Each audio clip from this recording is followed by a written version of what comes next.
Bonjour à tous, bonjour à toutes. Merci de nous retrouver sur Kavi Média, seul et unique média de développement en République de Guinée. Merci d'être des nôtres dans cette émission, Le Scanner qui vous parvient du lundi au vendredi quand il est 9h, c'est jusqu'à 10h30.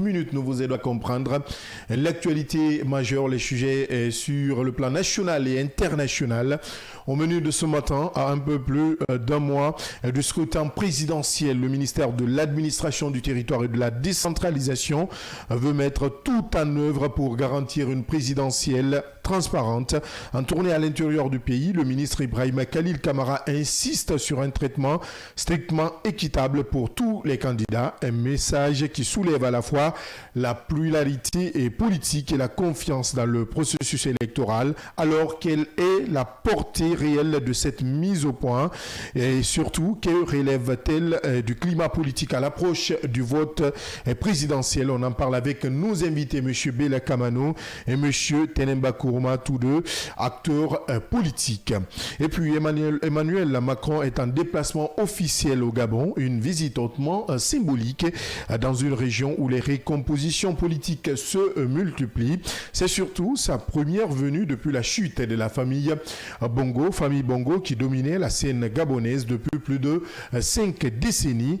Qu'a-t-il réellement échangé avec les nouvelles autorités du pays? Quel message Paris cherche-t-il à faire passer? Nous ouvrons le débat également avec notre autre invité, le second de cette émission, Fali Guilavogui. Il est spécialiste en communication politique et publique. Et puis, en dernière partie, depuis ce lundi, environ 80 chefs d'État et de gouvernement sont réunis à Luanda pour le sommet conjoint Union africaine-Union européenne. 2 jours de discussion autour du thème « Promouvoir la paix et la prospérité grâce à un multilatéralisme effectif ».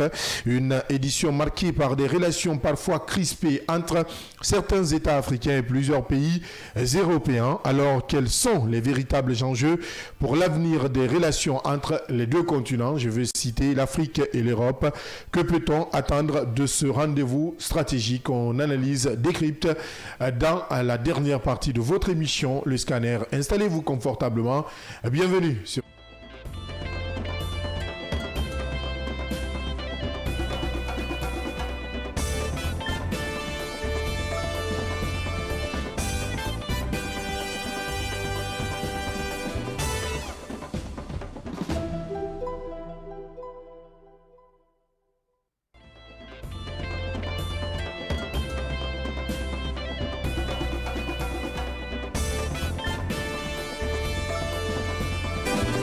Merci de nous retrouver sur l'ensemble de nos réseaux. Vous êtes sur Kavi Média, vous nous écoutez sur la 89.5 en bande FM à Conakry et environ. Vous nous écoutez également si vous êtes du côté de l'AB grâce à nos partenaires de Beta FM qui relaient en direct cette émission. Si vous nous regardez, vous êtes forcément à la télé, vous nous suivez via Kavi Média, Kavi TV, pardon. Kavi Média vous accompagne si vous êtes sur YouTube, sur Instagram, sur TikTok également. Merci de nous suivre si vous êtes sur Facebook, c'est sur Kavi TV, sur Siam Info, et siaminfo.com, j'y arrive et Kavi Média, notre application mobile disponible sur Play Store et App Store aussi en plateau avec moi.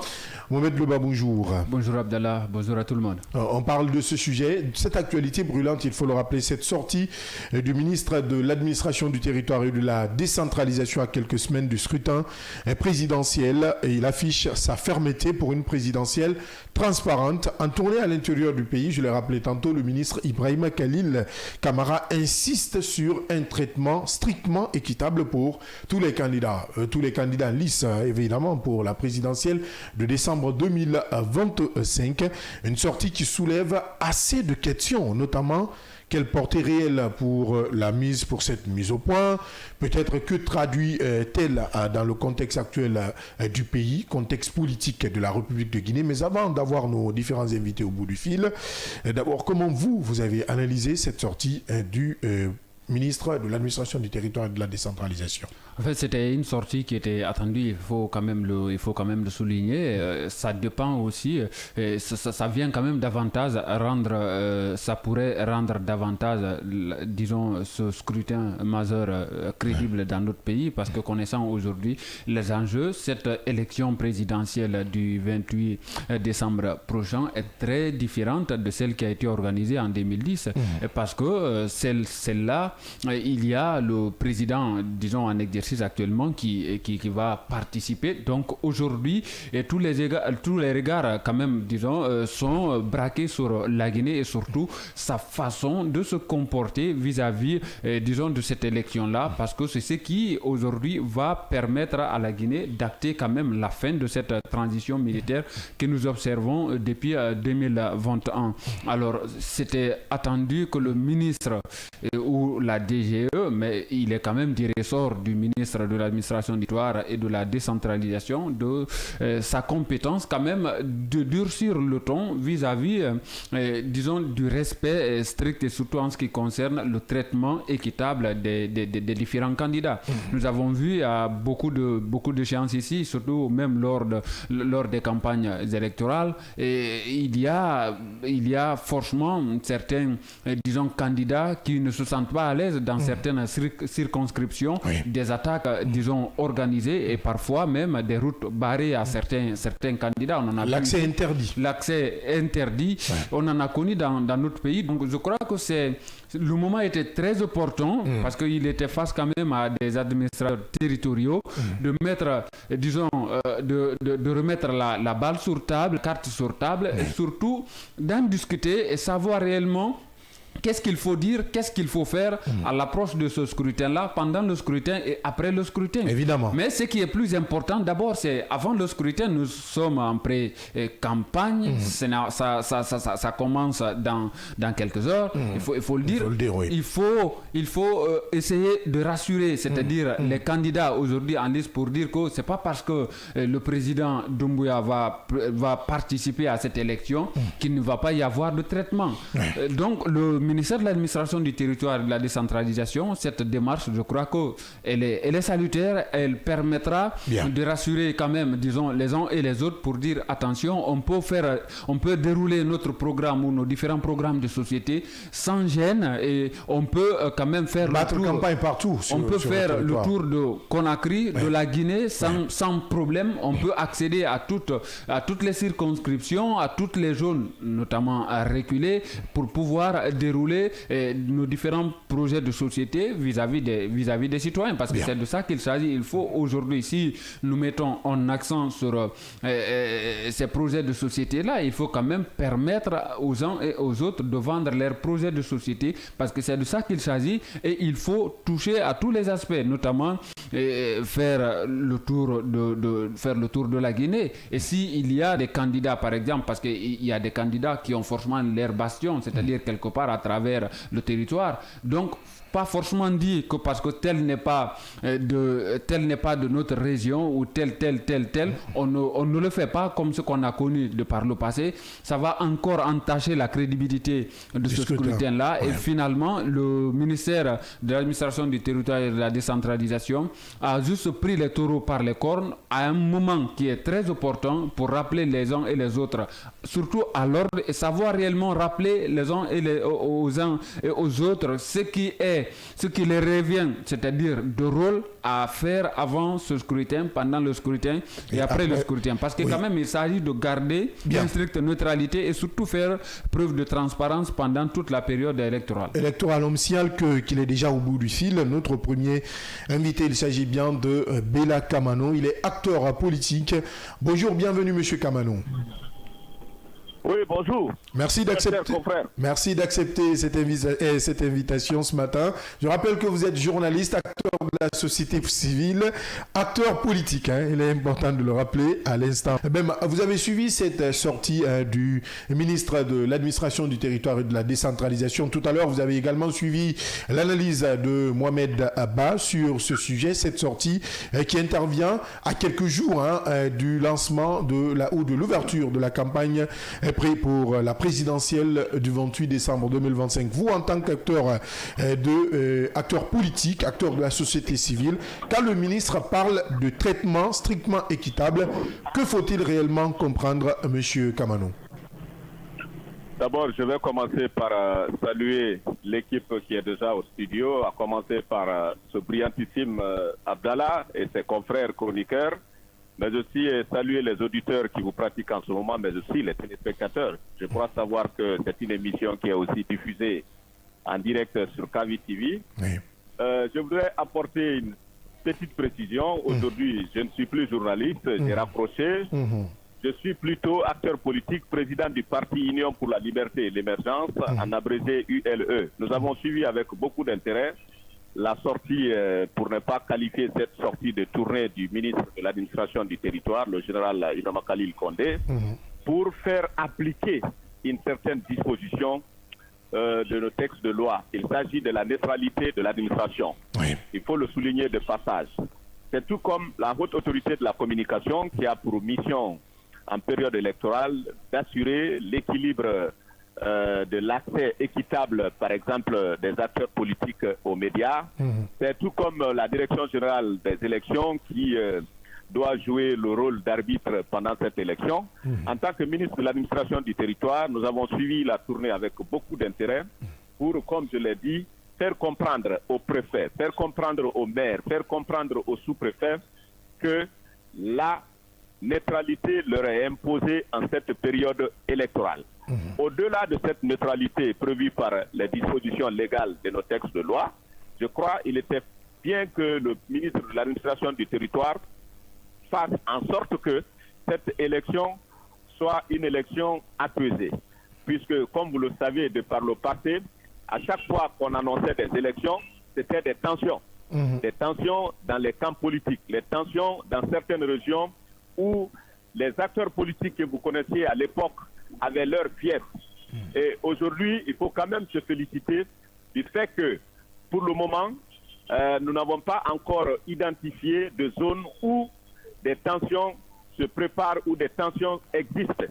Parce que tout simplement, je dirais que c'est grâce à cette évaluation qui a été menée avec beaucoup de professionnalisme par le même département, l'évaluation qui a concerné donc les partis politiques évoluant en République de Guinée et qui a permis à l'administration de se retrouver avec un répertoire bien nettoyé, un répertoire de partis politiques aujourd'hui qui, après avoir justement obéi à tous les critères et rempli toutes les conditions, ce sont ces partis politiques, entre autres, qui ont candidaté. Parmi les partis politiques qui ont candidaté, 8 ont été retenus, bon, disons 7. Puisqu'il y a 2 candidats indépendants. Oui. Donc, c'est 7 partis politiques, même si certains vous diront que ce sont des partis majoritairement qui ne sont pas des partis traditionnels, mais quand même reconnaître que parmi ces partis politiques qui ont été retenus, il y a des candidats qui ont déjà participé aux élections présidentielles dans notre pays.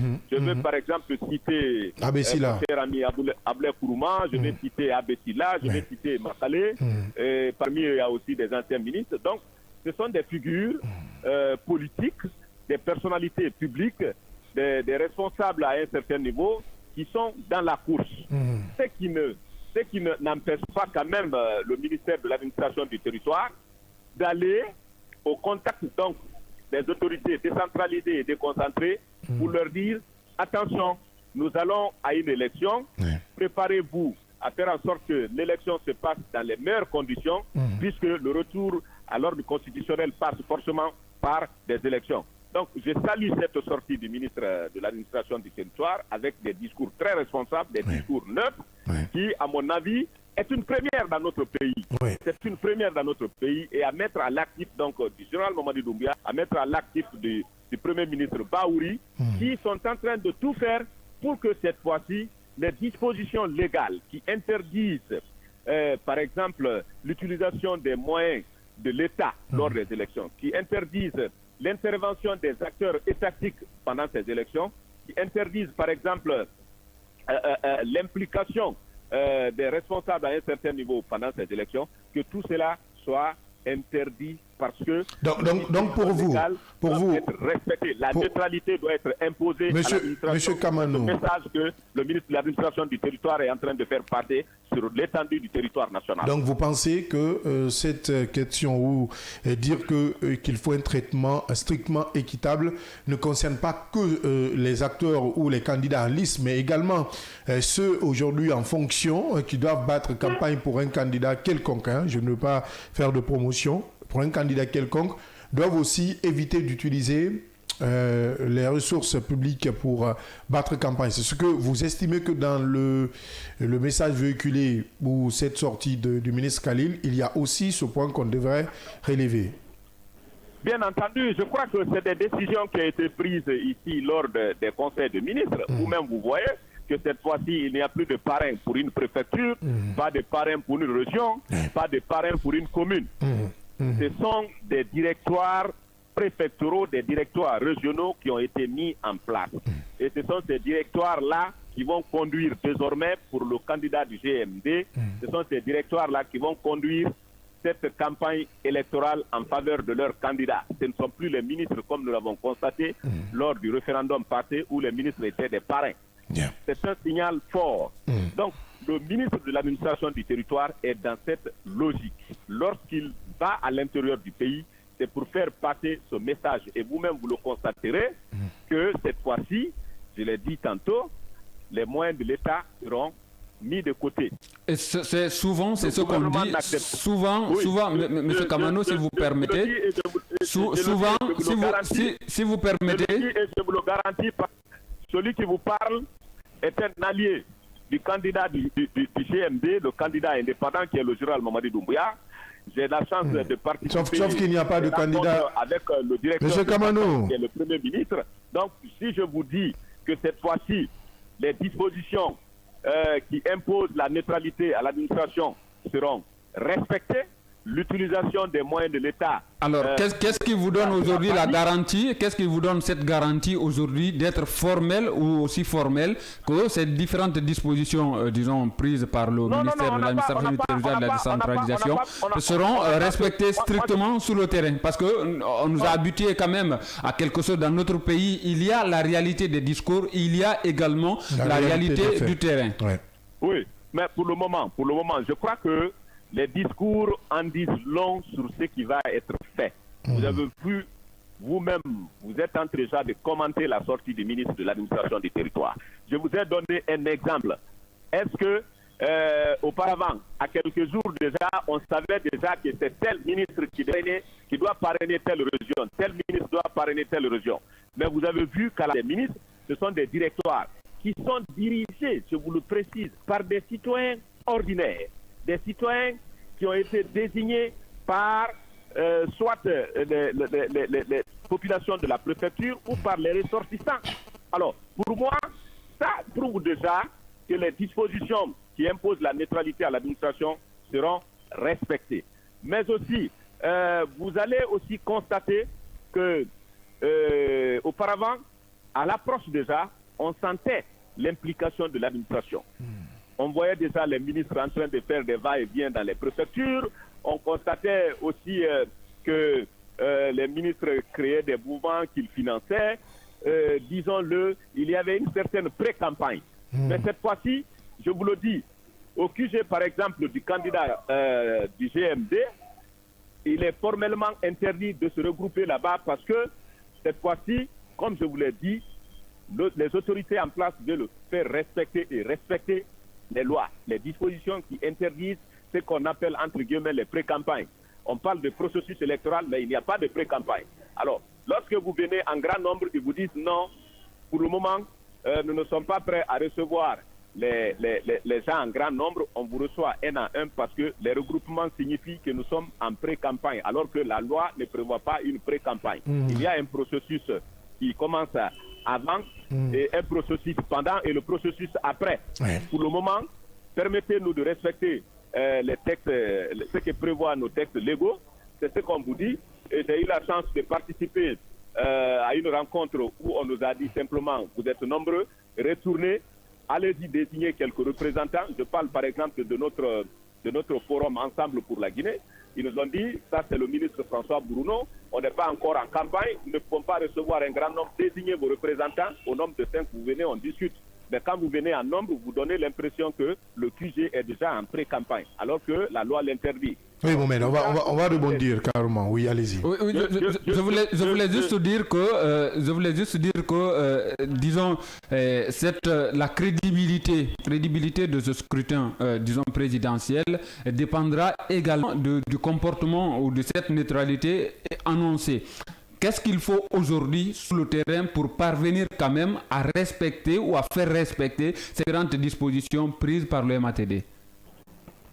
Non, ce n'est pas le MATD qui a pris des dispositions. Je crois qu'à son niveau, le MATD est en train plutôt d'abord de partager avec l'administration déconcentrée et décentralisée des décisions qui ont été prises au niveau du Conseil des ministres. C'est le Premier ministre qui a reçu des instructions, qui aurait reçu, puisque je n'étais pas là-bas, qui aurait reçu des instructions de faire en sorte que les dispositions qui font de l'administration pendant cette période une administration neutre, que ces dispositions soient respectées. Et c'est pourquoi le ministre de l'administration du territoire est à l'intérieur pour justement faire appliquer ou partager ces dispositions pour qu'elles soient respectées. Mais aussi au niveau du gouvernement. Je l'ai tantôt dit, aujourd'hui, vous-même vous voyez, comparer l'actualité au passé. Avant, vous saviez qu'en cette période déjà, les ministres étaient en mouvement. Les directeurs généraux, les directeurs nationaux, l'administration était en mouvement en faveur du candidat présenté par le pouvoir en place. Mais vous-même, vous savez qu'à 4 jours déjà, les gens se disent que l'atmosphère est tellement morose que les gens se disent, est-ce qu'il y aura véritable campagne? Il y aura des campagnes, bel et bien. C'est parce que quelque part, les dispositions sont en train d'être respectées. Il n'y aura pas de ministre sur le terrain. Il n'y aura pas de directeur sur le terrain. Selon ce que nous avons appris du directoire, ce seront les populations constituées en mouvement de soutien, en association de soutien, des acteurs politiques acquis à la cause donc du pouvoir qui souhaitent être des alliés pendant cette période électorale. Ce sont ces acteurs-là qui vont être déployés sur le terrain. Et Dieu seul sait combien nous sommes nombreux aujourd'hui à soutenir le général Mamadi Doumbouya. Dieu seul sait combien il y a des mouvements de soutien. Monsieur Kamanou, jusqu'à Yomu en passant par là, il y a 5 ans. Cette autre question, est-ce que la sortie du ministre de l'administration du territoire et de la décentralisation relève ici une volonté réelle de préserver la pluralité politique, au-delà même de cette neutralité de l'administration publique? Vous dites si la sortie du ministre... Est-ce que la sortie du ministre de l'administration du territoire reflète ici cette volonté de garder ou de préserver la pluralité, j'y arrive, politique, au-delà même de cette neutralité de l'administration? Bien entendu. Tout à l'heure, nous parlions de crédibilité. La crédibilité, d'abord, repose sur l'inclusivité. La crédibilité repose sur la transparence. La crédibilité repose sur la compétition. La crédibilité repose sur aussi la responsabilité. La responsabilité des acteurs qui prennent part. Et je crois que, en ce qui concerne l'inclusivité, je n'ai pas besoin de dire beaucoup de choses. En ce qui concerne la compétitivité, aujourd'hui, le ministre de l'administration du territoire comprend aisément le sens donc de cette compétitivité. Il y a 9 acteurs. Ces acteurs doivent aller en compétition sur le terrain. Il lui revient, ministre de l'administration du territoire, de faire comprendre, comme la DG l'a déjà signifié ici, que les candidats sur le terrain devraient être traités sur le même pied d'égalité. Que le préfet, que le maire, le sous-préfet, lorsque ces autorités déconcentrées, décentralisées doivent recevoir sur leur sol ou sur leur territoire un candidat qui n'est pas le candidat du GMD, il faut qu'il accorde le respect, il faut qu'il accorde de la considération, il faut qu'on lui laisse le terrain libre, il faut qu'il soit totalement indépendant pendant qu'il a décidé d'exercer pas que les préfets, parce que non, des nouvelles de gouverneurs. Oui, pas que des gouverneurs. Ici même à Conakry, un constat, il y a dans certains quartiers où certains présidents de conseils de quartier ne comprennent pas ce processus. Il faudrait aujourd'hui donc il est même important de rappeler à ces présidents de conseils de quartier qu'ils doivent garder cette pluralité politique, donc accepter tout le monde dans le respect strict de la loi. Bien entendu. Je crois que le message que le ministre est en train de faire passer va dans le sens de faire comprendre aux chefs de quartier, aux maires, aux sous-préfets, aux gouverneurs, aux préfets, que tous les candidats pendant cette élection se valent. C'est pourquoi je prends l'exemple sur la DGE qui a demandé à ce que chaque candidat ait sa sécurité. Je prends l'exemple sur la haute autorité de la communication, qui exige, sur la base des dispositions donc de portant création, composition, fonctionnement de la HAC et organisation, que en cette période, tous les candidats doivent avoir un accès équitable aux médias. Alors, pour le ministre de l'administration du territoire, je crois que c'est ce rôle qu'il est en train de jouer. Si dans un quartier, un chef de quartier ou un président de délégation n'a pas compris, je crois qu'il lui revient de faire passer autrement ce message à travers, par exemple, les écrits, pour les amener à comprendre qu'ils doivent être neutres et que les candidats à cette élection doivent être traités sur le même pied d'égalité pour que cette élection soit une véritable élection démocratique, une élection qui ne sera pas contestée à l'issue donc du vote, et une élection que le monde va qualifier d'élection crédible parce qu'elle aura été inclusive, elle aura été transparente, elle aura été une élection compétitive, elle aura été une élection responsable. La responsabilité aussi n'interpelle pas seulement le gouvernement. Évidemment. La responsabilité interpelle aussi l'ensemble des acteurs. C'est-à-dire les 9 candidats doivent faire en sorte que les propos qu'ils vont tenir lors de leur meeting, les activités qu'ils doivent mener pendant cette campagne, que ces activités s'inscrivent dans un cadre responsable. Bien. Que les discours ne soient pas des discours de batte en guerre, que la campagne ne soit pas une campagne qui risquerait d'opposer, par exemple, les différentes communautés à l'intérieur, tout comme dans la capitale, que les messages ne reposent pas sur tout ce que nous appelons sur le régionalisme, que les messages ne reposent pas sur le communautarisme ou l'ethnocentrisme dans notre pays. Nous avons dépassé cela, c'est pourquoi dans nos textes de loi, il a été exigé que parmi les dossiers que les candidats doivent déposer, qu'il y ait la copie du projet de société. Évidemment. En sorte que dans la logique de la refondation, que cette fois-ci, cette campagne soit essentiellement basée sur l'explication, la sensibilisation autour des projets de société qui seront présentés ou qui seront vendus aux populations guinéennes, que les gens puissent aller voter parce que le candidat là leur a présenté un projet de société dans lequel ils se retrouvent. Je crois que c'est de cela qu'on attend des 9 candidats. Et le nôtre, je vous le dis déjà, a un projet de société qui est très bien construit, qui est très bien bâti. En attendant, puisqu'on n'a pas commencé la campagne, M. Kamano, je ne vous laisserai pas continuer malheureusement. Allez-y. À côté de M. Kamano, si vous permettez, à côté de ces différentes dispositions prises par le gouvernement, est-ce qu'on ne devrait pas prévoir quand même des sanctions aujourd'hui, fermer carrément ou strictement la voie à ceux qui pourraient s'avérer des contrevenants à ces différentes dispositions? Non, moi je n'en doute pas. Hein. Vous savez que le général Ibrahima Khalil Condé, il n'est pas de la dernière pluie. Lui, quand il parle, il exécute. Tu ne t'exécutes pas, il te fait appliquer la sanction. Vous avez vu avec quelle main de fer il a dirigé la période des évaluations des partis politiques dans notre pays. Donc, nous avons affaire à des dirigeants qui ne sont pas prêts aujourd'hui à se laisser marcher dessus. Ou vous êtes dans le respect de nos textes de loi, ou vous subissez le manque de respect de ces textes de loi. Je crois que là-dessus, on n'a pas besoin de le rappeler. Je sais qu'au retour, il viendra rester à Conakry comme tous les autres ministres pour suivre l'application l'application des messages et des instructions qu'il aura fait passer à l'intérieur du pays. Quiconque contrevient à cela, je ne douterai pas un seul instant que les sanctions vont tomber. Je crois qu'on est dans la logique justement de la refondation. C'est pourquoi cette fois-ci vous assistez à cette tournée du ministre de l'administration du territoire pour faire comprendre aux uns et aux autres le contenu des textes légaux relatifs donc à l'organisation des élections dans notre pays.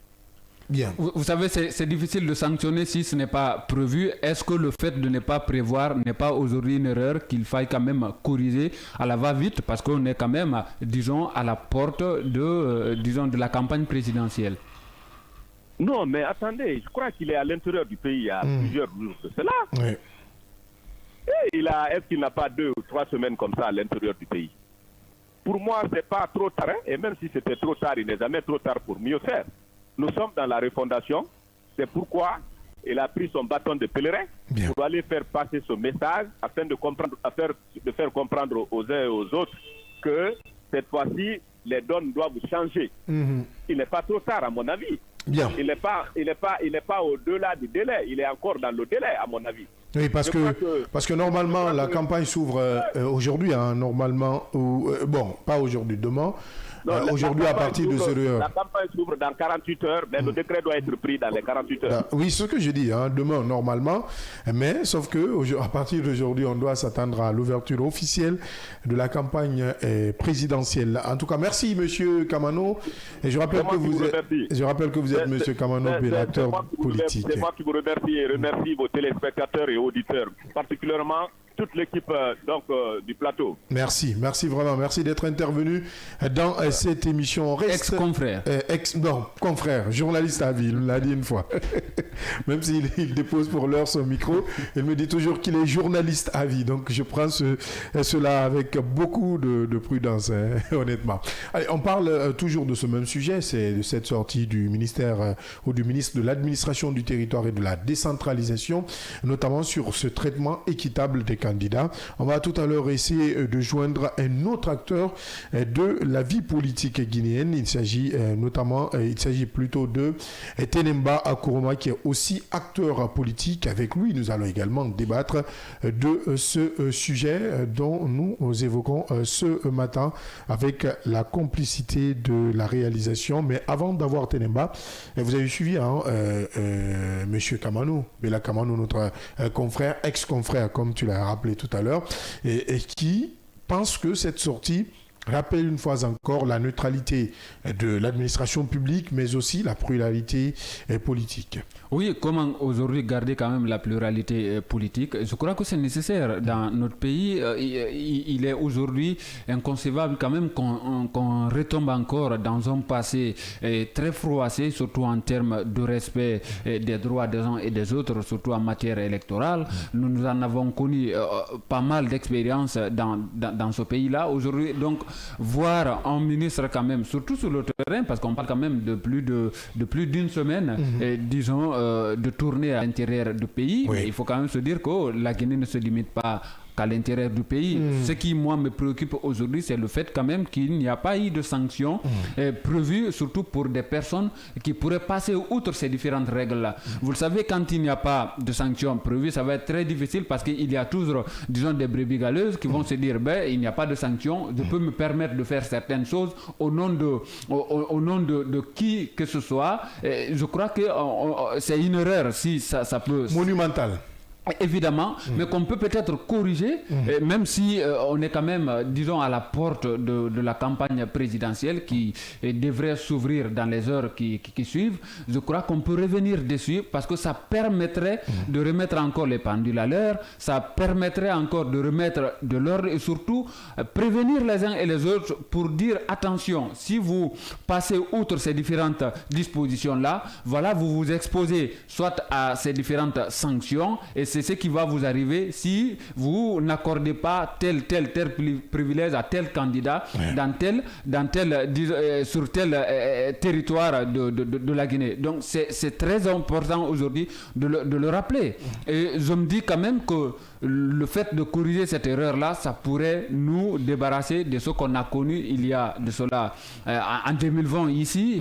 On ne va pas parler de 2010. Je l'ai rappelé, en 2010, il n'y avait pas le président qui, en tout cas quand même, était en exercice, n'était pas candidat. Donc c'est une année exceptionnelle. C'est très facile que les gens arrivent à crier, disons, au scandale, parce que le président y participe. C'est pourquoi aujourd'hui, il est encore important pour les gouvernants d'y veiller surtout au strict respect de ces différentes dispositions-là sur le terrain. Ce n'est pas que dans les discours. Nous voyons souvent la réalité des discours et la réalité du terrain ce sont des réalités séparées de plusieurs fleuves ou d'un fleuve de plusieurs kilomètres. Donc aujourd'hui, pour rabibocher les différentes positions, pour mettre tout le monde d'accord vis-à-vis de ce scrutin-là, il faut savoir faire respecter ces différentes dispositions déjà prises. Le fait de prendre des dispositions, c'est une manière de prévenir, mais le fait aussi de mettre à côté les sanctions-là, c'est une manière de renforcer ces différentes préventions-là et surtout aussi prévenir des personnes qui seraient susceptiblement candidats disons, à freiner ces différentes règles. Freiner ces différentes règles, nous allons essayer tout à l'heure d'avoir au bout du fil notre second invité, en tout cas au compte de cette actualité. On parle de cette sortie du ministre de l'administration du territoire et de la décentralisation, Ibrahima Khalil, qui exige un traitement équitable des candidats à lice pour la présidentielle du 28 décembre 2025. On a écouté tout à l'heure l'acteur politique, il s'agit bien de Bella Kamano. Bella Kamano qui est revenu, en tout cas avec qui nous avons échangé sur cette sortie qui intervient à quelques jours seulement du scrutin présidentiel. Également, on va essayer de joindre notre second invité, il s'agit de Tenemba Kourouma. Il est aussi acteur politique. Bonjour, Monsieur Kourouma. Bonjour à vous, Monsieur Abdallah, à vos collègues d'émission et à vos millions d'auditeurs et téléspectateurs. Merci d'accepter notre invitation ce matin.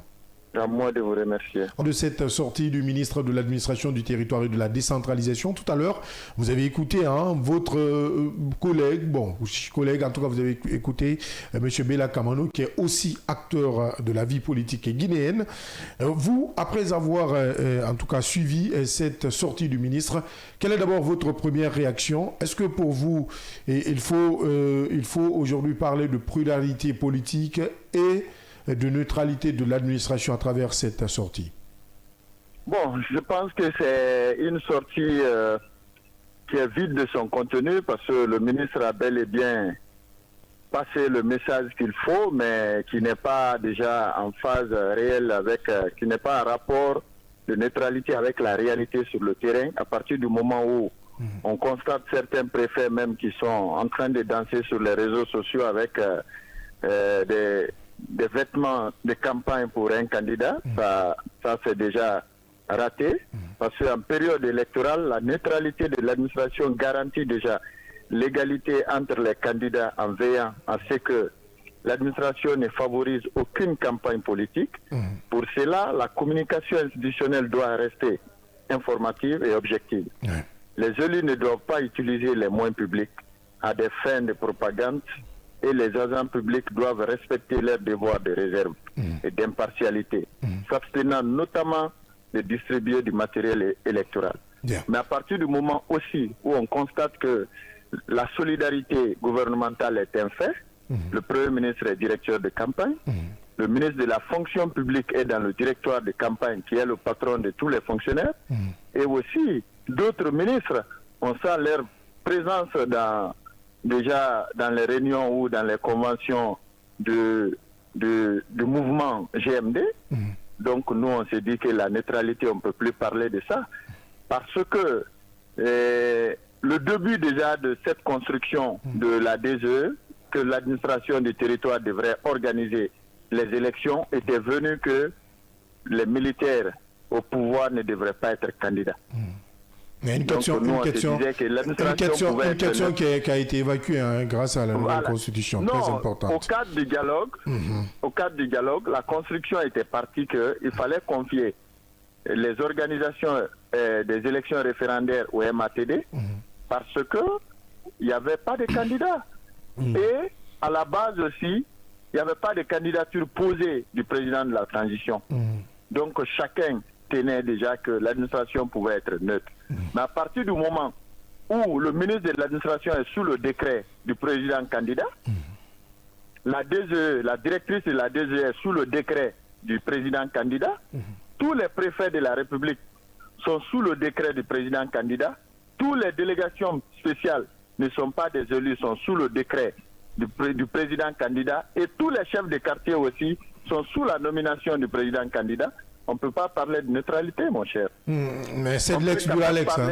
Attention. On peut parler. Attention, c'est de l'ex-Duralex. C'est de l'ex-Duralex. La loi est dure, mais c'est la loi. Donc le respect de la loi doit être une rigueur. On connaît le degré de la démagogie des Guinéens. Si c'est un autre peuple où l'intégrité fait des mises, on pouvait y croire. Non, mais attention, vous ne pouvez pas jeter l'anathème sur tout un peuple. Hein. Non, mais je te dis, moi je vous dis sur cette émission, et sur le terrain, vous pouvez constater, parce que dans 48 heures, les campagnes vont commencer. Peut-être vous allez revenir dire qu'on donne raison à Tenemba. Alors, au-delà de ces faits, au-delà de ces faits rappelés, on ne peut pas parler de neutralité quand même. Au-delà de ces faits rappelés, qu'est-ce qui vous garantit aujourd'hui que ce qui est dit dans le discours ne sera pas traduit sur le terrain? Bien. Belle question. Déjà, on a vu ça, on a vu des cas similaires. Même les élections référendaires passées, on a vu. Ça ne colle pas. C'est pas parce que c'est pas parce que vous avez perdu votre frère hier, vous pleurez, que vous voyez quelqu'un aujourd'hui dans la rue en train de pleurer, que forcément parce qu'il a perdu son frère. Je vous le dis parce que dans une de mes émissions aussi chez vos confrères West Africa, quand ils posaient que les recours des candidats à la Cour suprême allait être prise en compte, je leur disais que non, c'était déjà un combat perdu d'avance, qu'ils n'auront que leurs yeux pour pleurer. Mais puisqu'on ne parle pas de ça. Ils m'ont revenu. Non, moi je vous dis la même chose. Je peux vous le garantir. Sauf que le cas que vous évoquez, si vous prenez au cas par cas, tous les recours là ont été rejetés avec des motifs aussi qui n'ont pas été, disons, attaqués. Des motifs piégés quand même. Mais ce sont des motifs, ça reste des motifs. Non, mais c'est ça que je vous dis, on restera toujours piégé parce que la construction déjà de la base, je vous ai expliqué. À la place de 2 yeux, il devrait y avoir de l'OTIG, un organe technique indépendant de gestion électorale. On nous a fait croire qu'à partir de la nouvelle constitution, parce que la nouvelle constitution ne reconnaît pas la DGE, voyez, on n'est pas parti sur la mise en place de l'OTIG. Donc qu'est-ce qui va nous faire garantir encore? Après plusieurs manquements, après plusieurs promesses ratées, donc on n'aura pas à croire encore à une nouvelle promesse. Revenons sur la sortie du ministre de l'administration du territoire et de la décentralisation. Aujourd'hui, est-ce que vous estimez que c'est un rappel d'un cadre légal ou un signal peut-être envoyé à certains acteurs politiques ou même aux candidats à liste? C'est un semblant de garantie, et c'est un semblant de communiquer, et c'est un semblant de processus de neutralité ou de déclaration de neutralité. C'est-à-dire? Je veux vous dire que ce qui est dit dans le communiqué, dans le message ne va pas être respecté sur le terrain. Maintenant, pourquoi faire cette sortie à quelques jours seulement du scrutin présidentiel? C'est une manière aussi peut-être de faire semblant et de rassurer, de faire un semblant de rassurance à la communauté nationale. Mais il n'y a pas de semblant d'assurance, hein, monsieur. Non, mais c'est ça que je vous dis. On dira que le ministre déjà est ferme. Mais ce qui est l'essentiel, c'est l'applicabilité de ça. Mais oui, pour qui parle d'une élection, il y aura forcément quand même des observateurs. Donc ça veut dire que s'il y a des manquements vis-à-vis de tous ces faits-là, ça peut être relevé et que cela pourrait éventuellement entacher. En Guinée, tout est monté de pièces. C'est-à-dire c'est la facette qu'on va nous montrer, ce qui est au fond, rien ne sera respecté. Pour le moment, ce n'est pas quand même mieux c'est-à-dire d'attendre de prendre les gens sur les mots ou par les mots. Oui, mais moi je vous dis déjà, parce que vous m'avez demandé ma volonté et ma réflexion sur. Et ce que je vous dis, ça n'engage que Tenemba. Et à vous de vérifier sur le terrain. Peut-être que ça ne sera pas respecté, vous allez me donner raison. Est-ce que cette sortie reflète réellement une volonté de préserver la pluralité politique, au-delà même de la neutralité? On a vu ces mêmes ministres battre campagne pour le président. Attention. Il est en tournée de pré-campagne. Non, attention, ce n'est pas l'ordre de sa tournée. Attention, non, ce n'est pas l'ordre de sa tournée. Il n'a pas été dit. Il n'a pas été dit qu'il va en pré-campagne. Tenemba, vous n'avez pas vu son ordre de mission. Sa tournée est de préparer les administrateurs territoriaux et comment faire gagner leurs candidats. Non, ce n'est pas ce qui ressort des différentes rencontres. Attention, ce sont des rencontres dont la plupart les journalistes y prennent part. Hein? je vous dis, les journalistes... Et ce que vous dites ne ressort pas ou ne ressort dans aucune de ces différentes rencontres. Quelques minutes dans la salle et si le contenu, vous vous contentez de ce qu'on va vous dire en compte rendu. Ah oui, parce que... Il n'y a jamais de secret aussi, n'oubliez pas. Voilà, c'est ça que je vous dis. Mais, croyez-moi, que déjà, on part vers une sélection. Et ce que je peux conseiller aux gouvernements actuels qui vont aux élections déjà gagner d'avance, c'est de faire en sorte que de préserver un peu le bien public guinéen ou le minimum de fonds que nous avons dans nos caisses. Donc parce que déjà, il ne faut pas aller en extravagance et afin d'aller dilapider nos fonds. Maintenant, aujourd'hui... Tout le monde est au courant et tout le monde est déjà accepte la victoire à l'avance. Maintenant, pour vous, hein, tout le monde n'accepte pas. C'est vous qui le dites. C'est vous qui le dites. C'est vous qui le dites. Non, attention. C'est vous que sa participation est une participation de résistance. Non, mais attention, Monsieur Kourouma, on ne peut pas annoncer des résultats avant la fin de ce scrutin présidentiel. Sinon, quel est le candidat qui serait fou de mettre 900 millions en jeu s'il sait qu'il n'aura pas ces 900 millions, s'il sait qu'il ne va pas pour un autre. Attention, j'y arrive, hein, ne vous pressez pas, j'y arrive. Il ne peut pas aller. En politique, il y a forcément un intérêt. Vous le savez mieux que moi. Qu'en politique, on ne ment pas, mais on ne dit pas toutes les vérités. Et plus loin, la politique n'est pas de la médecine. Elle ne traite pas forcément. Donc, vous le savez mieux que moi, puisque vous êtes acteur politique. Revenons maintenant sur ce qu'a dit le MATD, pour ne pas sortir du débat. Aujourd'hui, vous avez tout à l'heure parlé de gestion de la chose publique, de l'administration, le comportement de l'administration. Est-ce que vous craignez plus que nos biens soient dilapidés si les administrateurs publics sont impliqués dans ce processus, c'est-à-dire campagne après campagne? Oui, bien sûr, c'est un conseil, hein, en disant que de préserver, c'est un conseil. Parce que déjà, on vient en force si déjà on est dans une compétition où l'adversaire aussi est en égalité de force que vous. Mais vous savez, tous les candidats sont en minorité de force face au président candidat. Qu'est-ce qui vous fait dire ça? Est-ce que vous êtes parti d'un constat? Mais on est observateur quand même. On est observateur. Vous savez que depuis que les pré-campagnes ont commencé, on vient vers la campagne. Vous avez vu quel message d'espoir d'un candidat est accepté dans cette course? Il y en a assez. Et vous avez vu quelle assurance de victoire dans les jeux, dans la démarche, dans les façons de faire de notre candidat que le président candidat. Il y en a assez. Attention, aucun candidat ne part à l'idée de perdre. Attends, ce n'est même pas possible. On ne va pas un examen pour perdre, attention. Mon frère, vous savez qu'en Guinée, quand même, nous les suivons tous. Les autres candidats se positionnent peut-être d'être prochain ministre dans le gouvernement. C'est à eux de le dire. Parmi ceux qui sont candidats, il y a des anciens. Attention Kourouma, parmi ceux qui sont aujourd'hui en lice, il y a bien des ministres et non pas les moindres, ceux même qui ont eu le courage de démissionner. Donc attention, me dire aujourd'hui que certains cherchent des portefeuilles ministériels, ça revient quand même à remettre une couche de doute sur ce scrutin. Oui, attention. Ce ministre n'a aucun vécu politique parce que vous avez vu que c'est peut-être à une semaine de l'ouverture de la candidature, on a su que ce ministre est politique. Attention. Vous l'avez su. Vous l'avez su, vous personnellement. Vous l'avez su. Vous aussi, vous êtes en Guinée. Il a quelle personnalité politique, populaire, incarnée qu'on peut avoir l'espoir qu'il peut battre aujourd'hui le président. D'où l'importance des alliances. Tenemba. Mon frère, vous connaissez l'histoire de Macron? On va pas s'élever. Non, Macron était venu en puissance. Ça, c'était Non mais Macron, est-ce qu'au départ, pouvait avoir les mêmes chances? On sait que les deux plus grands partis, leurs militants vont s'abstenir. Qui s'attendait à l'élection de Diomaye?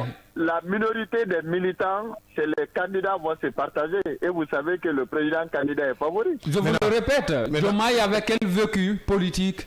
C'est-à-dire principalement parce qu'il n'était pas président d'un parti.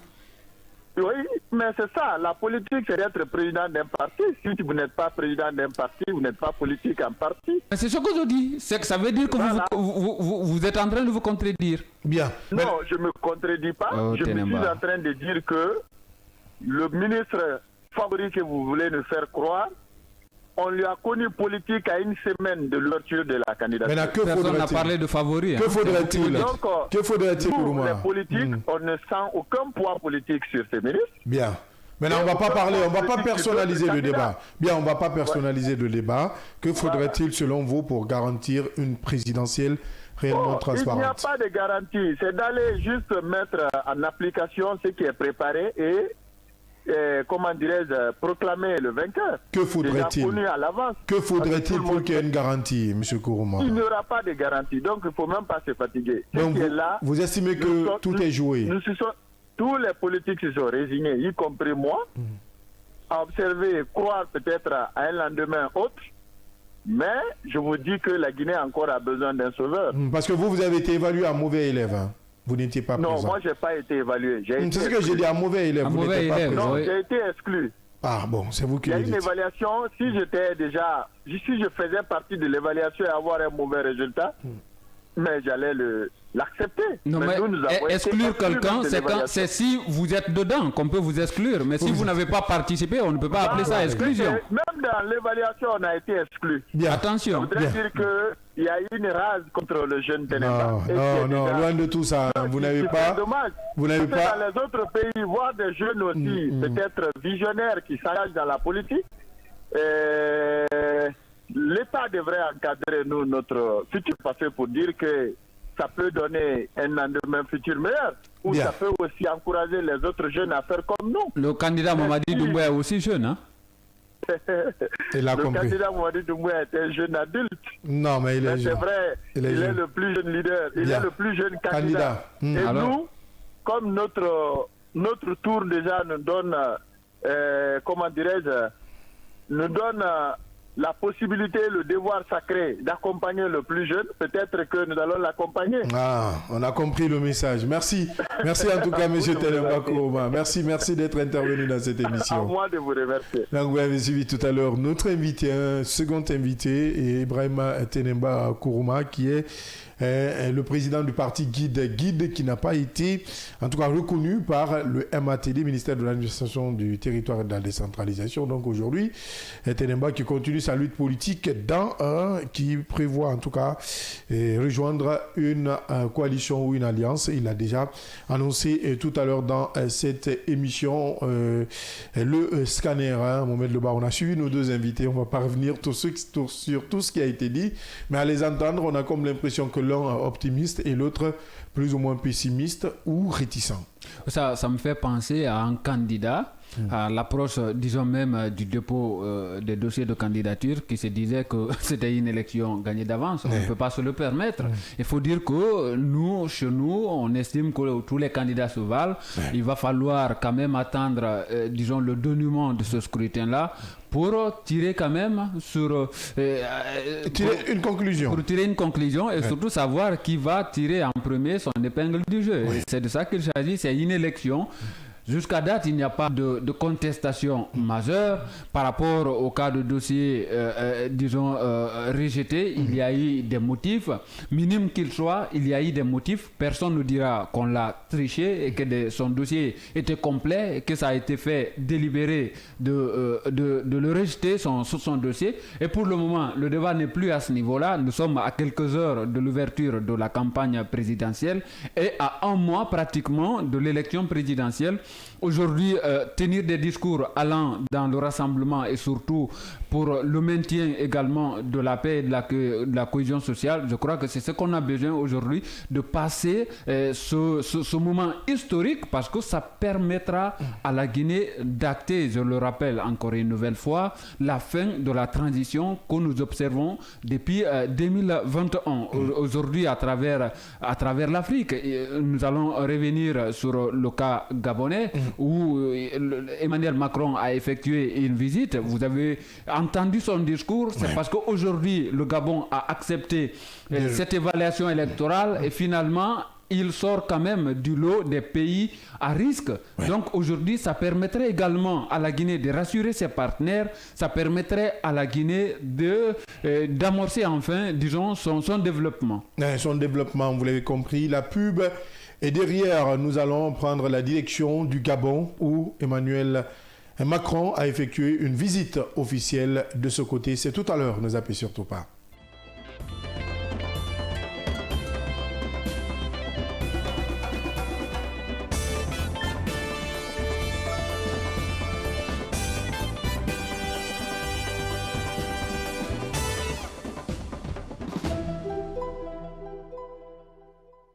Chez Mondial Express, nous transformons vos voyages en une expérience inoubliable. Faites confiance à notre expertise pour des services de qualité supérieure. Grâce à notre service d'assistance visa, simplifiez toutes vos démarches administratives à travers nos experts. Avec notre service billetterie, réservez vos billets pour toutes les destinations du monde avec facilité. Profitez de notre flotte de véhicules modernes et fiables pour tous vos déplacements à travers notre service de location de véhicules. Grâce à notre service d'évacuation sanitaire, comptez sur notre service réactif et professionnel pour vos besoins médicaux à l'international. Assurez-vous d'un environnement impeccable avec nos services de nettoyage de qualité. Transportez vos marchandises en toute sérénité grâce à l'expertise de notre service de transit. Développez vos compétences d'agent de voyage avec nos formations spécialisées suivies de stages pratiques au sein de nos équipes. Contactez-nous dès aujourd'hui au plus 224 613 00 39 69 ou au plus 224 613 00 39 70. Nous sommes situés à Mankpa, 4e avenue, immeuble Dabo, commune de Kaloum. Visitez notre site internet au www.mondialexpress.net. Mondial Express, chaque voyage est une histoire. Kavi TV, regardez la lumière. Kavi TV, la télé du développement. Tu t'appelles sur la carte d'identité nationale Marie-Louise Ouamounou. Oui. Ton nom d'artiste aussi c'est Marie-Louise. C'est Marie-Louise Ouamounou. Pourquoi tu n'as pas changé? C'est ce nom que mon papa m'a donné, donc je n'ai pas voulu changer. Et donc tu partages pas l'idée avec les artistes qui changent Non, chacun a son vie.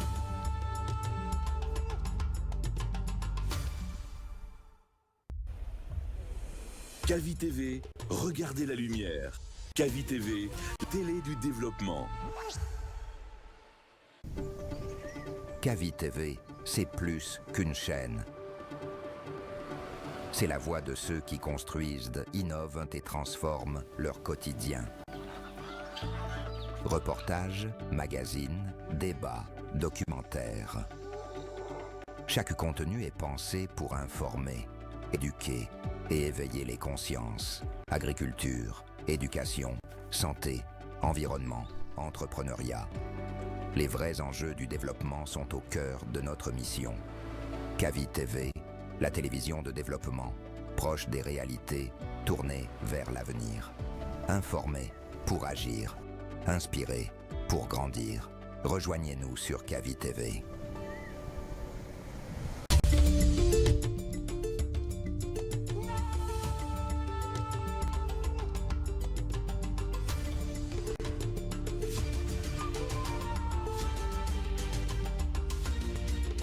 Kavi TV, la télé du développement.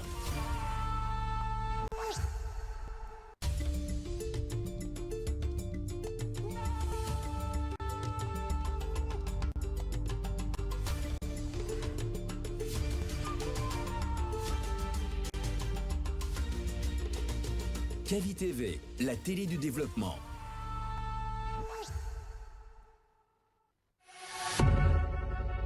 Vous pouvez désormais suivre l'ensemble de nos programmes via notre application disponible sur Play Store et App Store. L'information est le meilleur carburant pour faire fonctionner les machines pour un développement durable. La photographie de l'actualité, c'est aussi sur siaminfo.com, notre plateforme dynamique.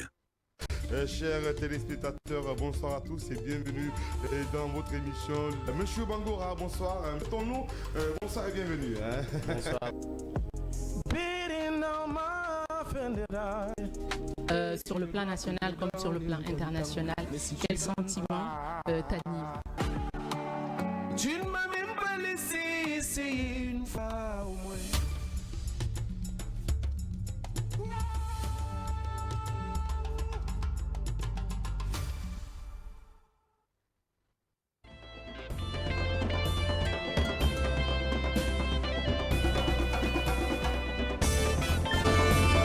Merci de nous rejoindre dans la deuxième et dernière partie de cette émission, le scanner qui vous parvient du lundi au vendredi quand il est 9h jusqu'à 10h30. Nous vous aidons à comprendre l'actualité majeure. Vous nous écoutez à la radio, c'est sur la 89.5 si c'est maintenant.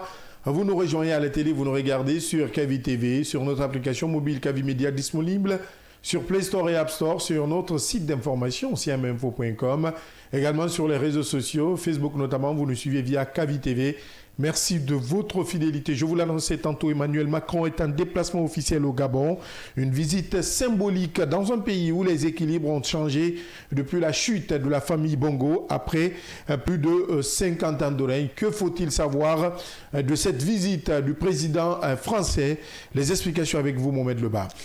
C'est une première, disons, depuis quand même la fin de règne, si on peut le dire comme ça, de la dynastie Bongo, que le président français foule quand même, disons, le sol gabonais. Et les discussions entre les deux présidents, c'est-à-dire le président gabonais, Brice Clotaire Oligui Nguema, et le président Emmanuel Macron, ont porté sur une relation refondée, basée sur le principe gagnant-gagnant, et une plus grande réciprocité. Il faut le dire que c'est une réinvention, disons, des différentes relations existantes entre les deux pays. Il y avait quand même des relations qui existaient entre les deux pays. Il était opportun, après, disons, la nomination d'un nouveau gouvernement, à sa tête un nouveau président, après être sorti de ce verrou de la dynastie Bongo, il fallait quand même réinventer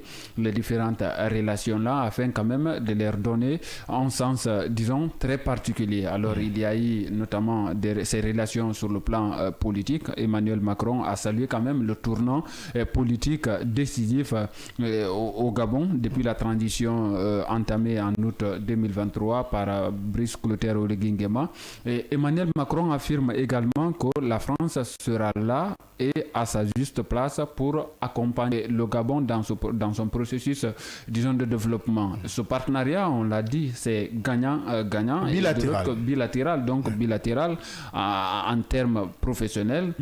Coopération économique, il faut dire que le président français a également soutenu la vision gabonaise, et cette vision qui refuse que l'Afrique soit un continent de simple extraction des ressources. C'est ce que nous condamnons en longueur de journée. Hier, on en parlait pour le cas de la RDC, qui est devenu quand même, disons, une plaque ou un pays aujourd'hui pour lequel les mines sont devenues une malédiction. Les mines sont non seulement devenues une malédiction, mais un pays où les grandes puissances quand même font la guerre par procuration. Il faut le dire, c'est une réalité que beaucoup n'osent pas aujourd'hui prononcer. Donc, il y a eu des annonces pour le cas gabonais concrètes qui ont été faites, notamment en financement de 203 millions d'euros de l'Agence française de développement. Ça a été quand même un des pans, disons, qui a le plus retenu l'attention des uns et des autres, parce que ce fonds va servir à quoi? Ça va servir pour la réhabilitation du Trans-Gabonais, une ligne ferroviaire vitale pour l'économie gabonaise. Les discussions se sont poursuivies avec l'entreprise française Eramet pour accroître quand même cette transformation locale du manganèse. Si vous prenez le Gabon et son manganèse aujourd'hui, il faut quand même dire qu'en partie le monde en a besoin, et l'identité, ou même en grande partie le Gabon est reconnu aussi par, disons, cette ressource naturelle. Et il y a aussi eu des discussions autour de l'aspect, disons, l'aspect sécurité et défense. Les deux pays ont acté une refonte de leur partenariat de défense, désormais axé sur la formation des forces gabonaises et des exercices communs. La création d'une académie de protection de l'environnement et des ressources naturelles a été confirmé. Il y a autre pan, c'est l'aspect environnement et culture. Emmanuel Macron a souligné l'exemplarité du Gabon en matière de protection des forêts. Les dirigeants ont également inauguré l'Institut français du Gabon, qui a été rénové et qui semble aujourd'hui, selon le président Macron, symbole de la coopération culturelle et éducative entre les deux pays. Donc, le déroulement de la visite en quelques étapes étape. Il faut le dire que le séjour a été rythmé parce que ça a commencé quand même le 23, puis le 24. Emmanuel Macron qui est aujourd'hui annoncé du côté de Douala où il doit prendre part à ce sommet Union africaine, Union européenne, dont on aura l'opportunité d'en parler à la fin de cette émission. Il faut dire que depuis le 23, le président français séjourne au Gabon. Donc aujourd'hui, si tout va bien, en tout cas il est annoncé à Luanda, on verra si d'autres décisions majeures allant dans le sens du développement de l'Afrique pourraient être prises. Il faut quand même dire que c'est une réinvention aujourd'hui des différents partenariats qui existent entre le Gabon et la France, et il y a eu aussi un engagement environnemental qui a été quand même, qui a fait l'objet d'une table ronde, surtout sur la forêt du bassin du Congo et la plantation, disons, d'un arbre. Ce qu'il faut retenir de cette visite, et surtout le contexte qui est très nouveau, on parle d'une réinvention des relations. Elle s'inscrit ou elle se déroule dans un Gabon post-Bongo. On parle de la visite où les relations avec la France étaient quand même sur des bases beaucoup plus équilibré. Et il faut aujourd'hui dire que cette visite pourrait exiger quand même, disons, notamment parce que ça reste aujourd'hui un des objectifs du Gabon, récupérer les avoirs, surtout s'appuyer sur le plan, c'est-à-dire sur l'aspect judiciaire, c'est-à-dire ce partenariat judiciaire, pour récupérer les avoirs disons, d'Ali Bongo, du président Bongo. Et est-ce qu'il faut aujourd'hui parler d'une relation inventée? Pour Paris, il s'agit d'incarner la nouvelle philosophie de partenariat qui est prônée par Emmanuel Macron. Partenariat gagnant-gagnant. C'est ça, oui. On vient en ami et non en ancien colon, comme on aime. Évidemment, donc partenariat gagnant-gagnant. Et je crois que le Gabon, s'il est malin, il m'en a l'air quand même d'être malin, surtout sur ces différents aspects-là, parce qu'aujourd'hui, il y a, au-delà de la France, il y a d'autres puissances émergentes qui se retrouvent quand même dans le pays. On parle notamment on parle de l'Inde, on parle de la Chine.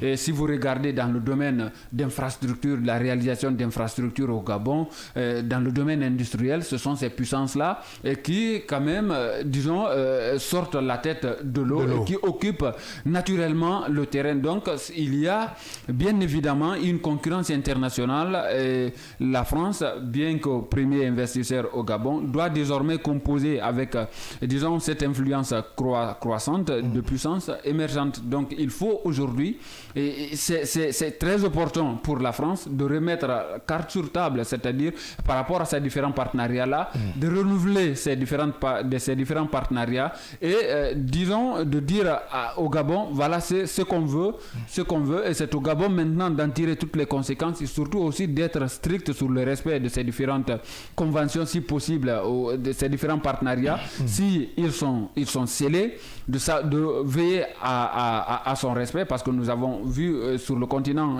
ces derniers temps-là, la France ne conjugue pas le même verbe avec beaucoup de pays. On ne peut même pas se permettre aujourd'hui de parler des relations qui existent entre la France et les États, l'Alliance des États du Sahel, le Burkina Faso, le Mali, et voilà, le Niger. Les relations s'effritent du jour au lendemain, chaque jour que Dieu fait. Et de l'autre côté, vous allez comprendre que c'est vrai, peut-être qu'on ne va pas rappeler le cas guinéen, mais si vous regardez aujourd'hui la carte de l'Afrique, la plupart des pays, soit la France était là hier, mais aujourd'hui, toutes les relations sont à réinventer pour la France. Pour la France, on essaie d'avoir au bout du fil l'autre invité par rapport à ce sujet, Mfali Guilavogui. Avec lui, il est déjà au bout du fil. Mfali Guilavogui, bonjour. Mfali Guilavogui, bonjour.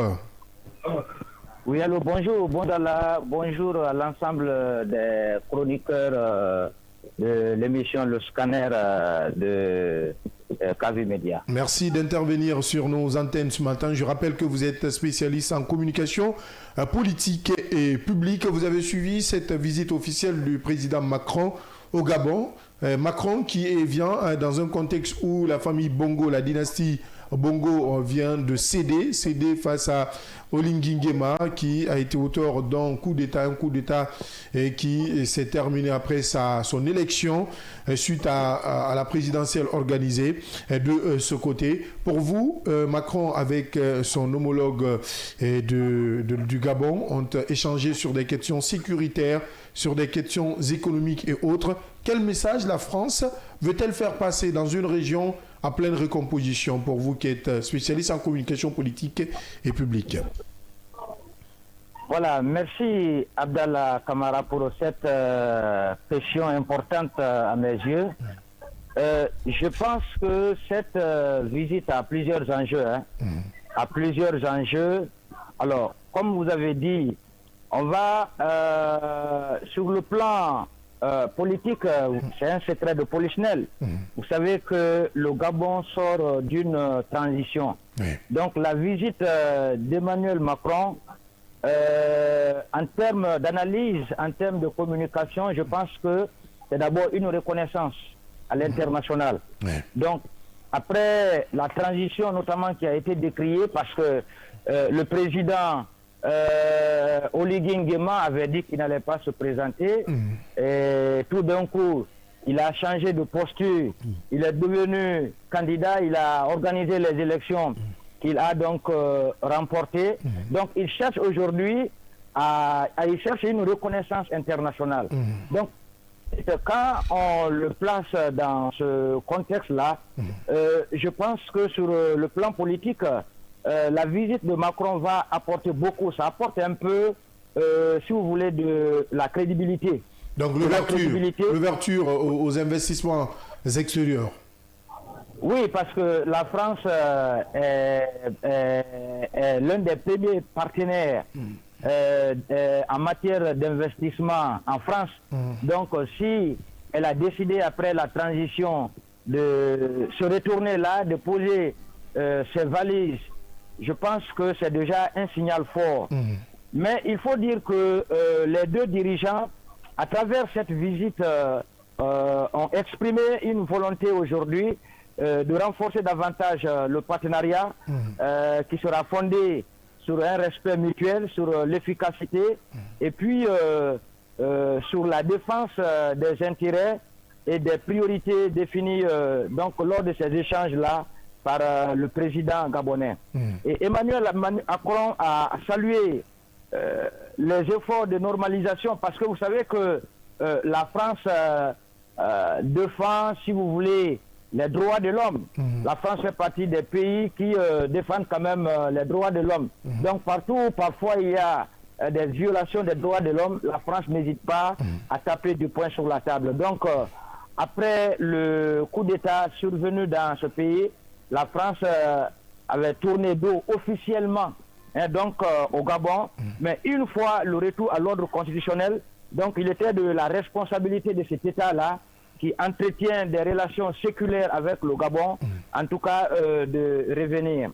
Donc je crois que c'est une visite qui a une importance capitale en matière de stabilité et des réformes institutionnelles, parce que qui parle d'élections organisées, il y a un président qui a été investi, déjà parle de stabilité. Donc la France s'engage à accompagner le Gabon et son président, parce qu'il faut quand même rappeler que c'est un pays qui fait face à plusieurs défis, sur le plan économique, sur le plan politique et tant d'autres.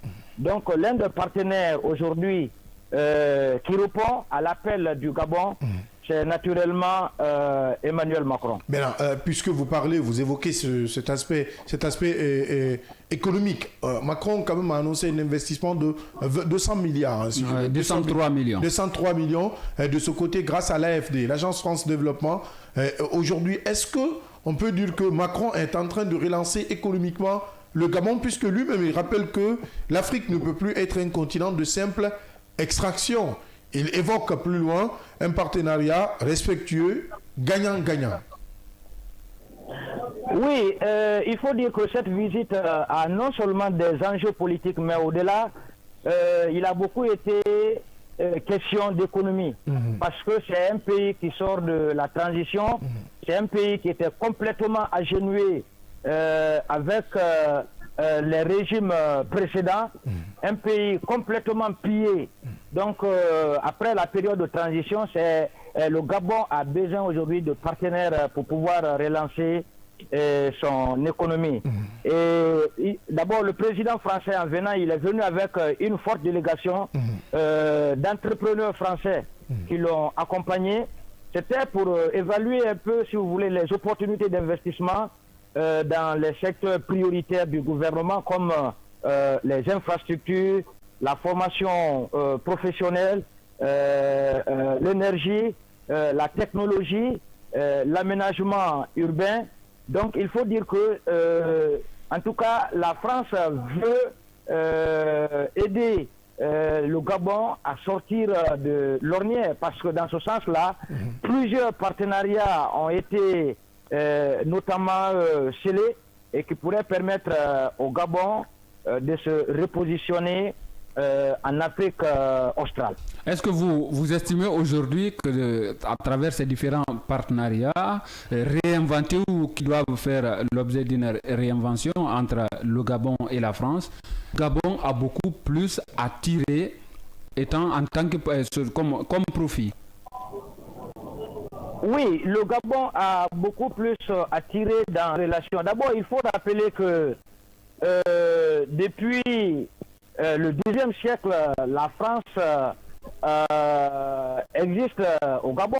Et la France est l'un des premiers partenaires. Et quand vous prenez par exemple le pétrole, vous prenez le bois, la France, plusieurs entreprises qui y travaillent. Donc en matière d'investissement, la France y investit beaucoup. Donc si après la période de transition, le changement de régime intervenu, alors la France se retourne pour pouvoir encore investir, je pense que le Gabon doit simplement essayer de réunir toutes les conditions de coopération bilatérale entre les deux États. Bien. Aujourd'hui, la France, le Gabon veut profiter de ces différents partenariats-là, surtout sur le plan judiciaire, pour quand même mettre la main sur les avoirs, disons, les avoirs du président, de l'ancien président Ali Bongo. Est-ce que vous savez aujourd'hui que c'est une procédure déjà et qui pourrait réussir au Gabon? Oui, ça pourrait réussir. Hein. Ça pourrait, si vous savez, en politique, on dit que ce sont les intérêts qui lient les hommes, ce sont les intérêts qui lient les États. Alors, si la France hier s'était accompagnée, elle s'est engagée à accompagner l'ancien régime, alors qui est tombé, aujourd'hui, est-ce que la France doit arrêter ses relations avec le Gabon dans la mesure où elle a des intérêts, elle a des investissements au Gabon? La réponse est non. Donc aujourd'hui, je crois que la France se repositionne. Et d'ailleurs, quand on prend un peu sur le plan géopolitique aujourd'hui, alors cette tournée d'Emmanuel Macron, on le met un peu, si vous voulez, dans sa diplomatie. Essaye de repositionner encore sur le continent après avoir perdu certains États comme le Mali, le Burkina Faso, le Niger. Donc Emmanuel Macron entreprend une nouvelle visite, notamment qui va peut-être l'envoyer à Maurice, en Afrique du Sud, au Gabon et puis en Angola. Donc, ça montre que la France est en train aujourd'hui de conquérir, de reconquérir et de reconsolider son influence sur le continent, surtout dans un contexte concurrentiel, parce que la France n'est pas la seule à être présente en Guinée. Vous avez la Russie qui a aussi, qui ne cesse pas donc de mobiliser sa Chine diplomatique. Vous avez de l'autre côté aussi la Chine qui est présente partout. Donc moi je pense que, voilà, surtout au Gabon, parce que il y a beaucoup d'entreprises chinoises aussi de ce quoi. Donc la France a, voilà, et indienne, la France a intérêt aujourd'hui à se repositionner et à se défendre sur le plan géopolitique comme les autres États. Maintenant, au-delà des aspects ou de l'aspect économique, il y a aussi l'aspect sécuritaire. On a vu quand même une France qui ne veut pas quitter le Gabon. Hein, je parle de la coopération sécuritaire. Emmanuel Macron tente de réinventer cette coopération. Si aujourd'hui il estime qu'il faut réduire la dimension France-Afrique, mais il insiste sur le fait de réinventer le partenariat qui lie la France au Gabon, le partenariat sécuritaire. Aujourd'hui, est-ce que vous pensez que les propositions de Macron portant sur la formation, les équipements et les programmes communs peuvent être bénéfiques pour le Gabon qui, pour l'heure, n'est pas totalement menacé par les djihadistes, le terrorisme et autres? Oui, mais sur le plan stratégique, il faut dire que la France veut continuer à maintenir son influence sur le plan sécuritaire et sur le plan diplomatique. Donc, au même titre que les autres puissances, aujourd'hui, je crois que la France veut essayer de reculer. Voilà, après son retrait dans certains États comme le Mali, le Burkina Faso, le Niger, aujourd'hui, elle est en tout cas en train de chercher à se repositionner très bien. Hein, donc, se repositionner tant sur le plan diplomatique, mais aussi sur le plan militaire. Et je crois que d'ailleurs, à travers cette visite-là, la France aujourd'hui est en train de redéfinir sa présence militaire, notamment en Afrique. Parce que beaucoup peut-être pensaient que c'est un échec. Hein, c'est un échec, mais à travers cette sortie donc d'Emmanuel Macron, même s'il est en fin de mandat, mais aujourd'hui la France est en train de continuer à garder son influence militaire. Parce que la base française à Libreville, vous n'êtes pas sans savoir, fait partie aujourd'hui de cette politique de transformation qui est en cours. Le dispositif militaire français est moins présent et stationnaire. Et puis il y a aussi également des partenariats qui sont scellés dans ce sens-là. Raison pour laquelle, durant cette tournée, même si on va parler d'économie, on va parler de diplomatie, on va parler, si vous voulez, de collaboration sur le plan culturel et autres là, mais le principal enjeu reste l'influence sécuritaire. Donc sur ce plan-là, moi je crois que cette visite d'Emmanuel Macron au Gabon permet à la France de rester un acteur sécuritaire de premier plan, et tout en adoptant donc son rôle pour éviter les critiques d'ingérence néocoloniale. Dans le discours d'Emmanuel Macron, il y a une expression qui a attiré l'attention de plus d'un. Il s'agit de l'expression partenariat gagnant-gagnant. En communication politique, on dit que chaque mot a une signification. Qu'est-ce que vous retenez de ces mots? Bon, je pense qu'en employant cette expression lourde de sens, je crois que en tant que communicant, on peut voir beaucoup d'enjeux derrière. Il parle de partenariat gagnant-gagnant.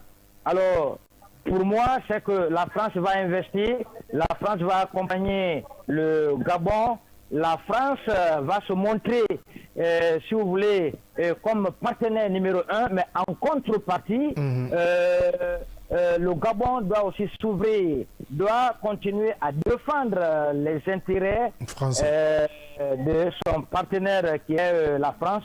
D'ailleurs, un partenariat qui date d'avant la conférence de Berlin, parce qu'après la conférence de Berlin, lorsque l'Afrique a été notamment partagée, je crois que la France tout de suite a tapé du poing sur la table devant les autres puissances coloniales en réclamant la paternité de la Gabon. Donc, en mettant sur la table cette expression, je crois que de part et d'autre, la France est prête aujourd'hui, coûte que coûte, vaille que vaille, à défendre le pouvoir en place, son maintien, à l'accompagner, mais en contrepartie, les intérêts notamment de la France qui étaient menacés doivent être rétablis. Merci. Merci Mfali Guilavogui, merci d'être intervenu sur nos antennes ce matin. D'accord, merci, je vous remercie beaucoup. Merci. Mfali Guilavogui, spécialiste en communication politique et publique, était notre invité. Nous parlions tout à l'heure du Gabon et de cette visite officielle d'Emmanuel Macron. Malheureusement, le troisième sujet, nous n'allons pas pouvoir l'aborder. Nous allons remettre ça à demain. C'est le sommet UA-UE, c'est-à-dire Union africaine, Union européenne. Quel enjeu pour les deux continents. Nous allons y revenir demain avec nos invités, nos débatteurs ici en plateau. Merci Mohamed Leba. Merci Abdallah. Merci à nos différents invités. Merci à tous. Merci aux équipes techniques, à la réalisation, à la régie. Merci à vous, auditeurs et téléspectateurs. On se reprend donc demain, même heure, même fréquence, avec la même énergie. Pourquoi pas avec d'autres acteurs de la vie nationale et internationale. D'ici là, prenez soin de vous et à très vite sur Kavi TV, Kavi Radio, Kavi Média, le média du développement et de l'entrepreneuriat.